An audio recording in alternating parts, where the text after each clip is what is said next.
Mga viewers, subscribers, followers, at damador sa Luzon, Visayas, Mindanao.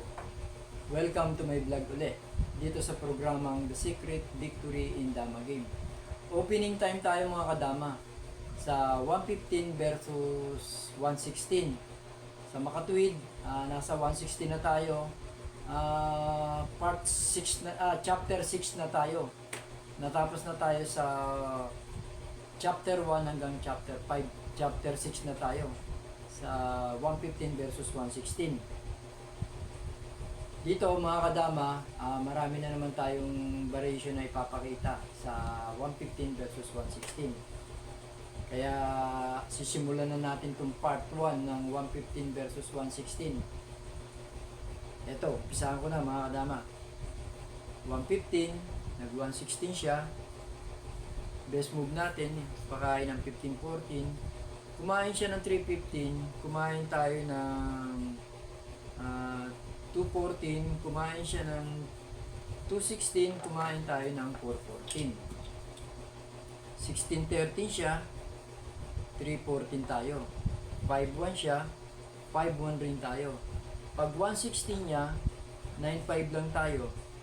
Kakain siya ng 16-2, kakain naman tayo ng 7-15.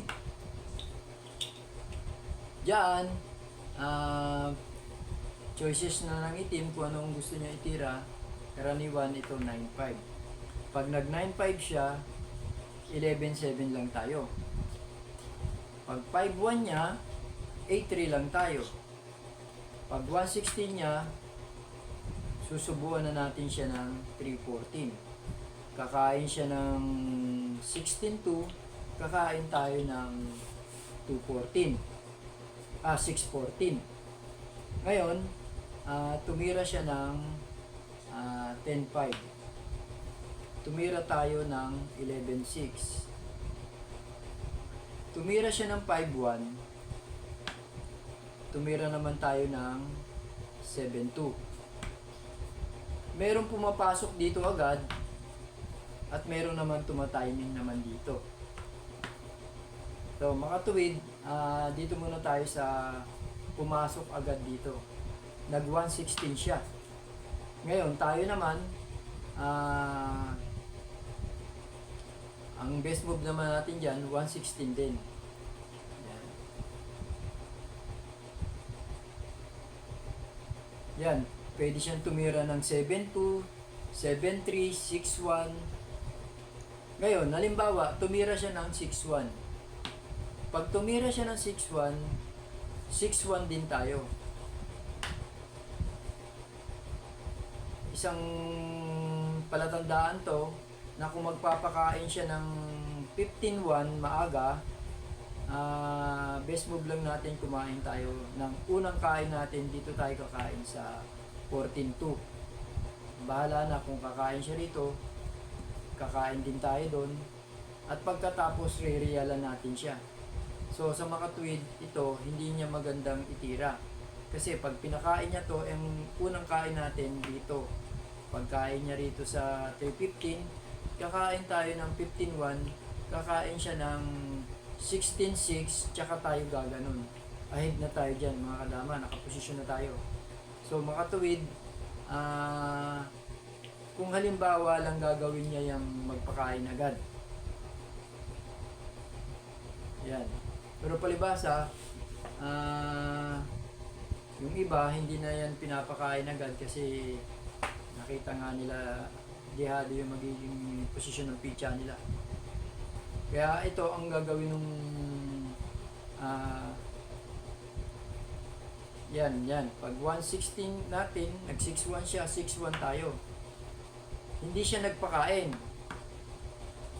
Dito siya tumiming sa 7-3. Yan, 7-3. Pag 7-3 dyan, ang best move natin, 5-4 lang.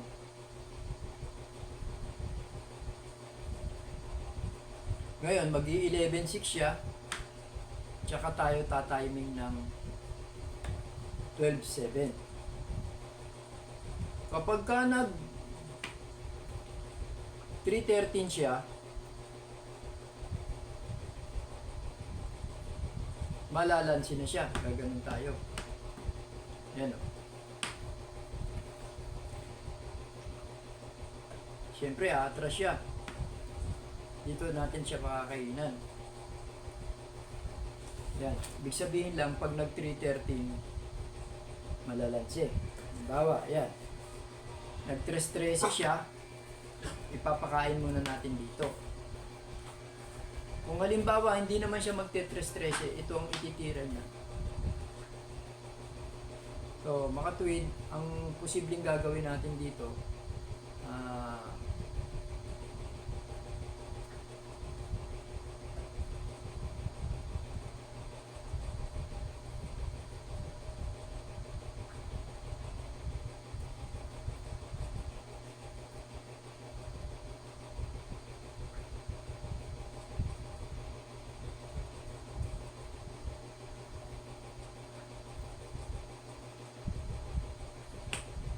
magsi 16:30 na tayo.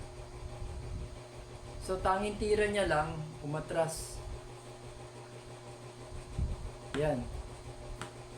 Kumain tayo ng 14 14:06, kumain naman siya ng 1:11. Titira lang tayo ng 1:16.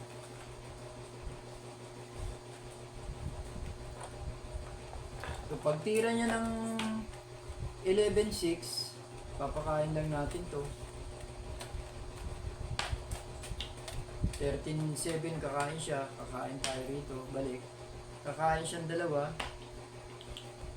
posibleng matatalo na siya. Dama lang tayo sa 12. So, makatuwid mga kadama, panalo tayo kapag doon pumunta.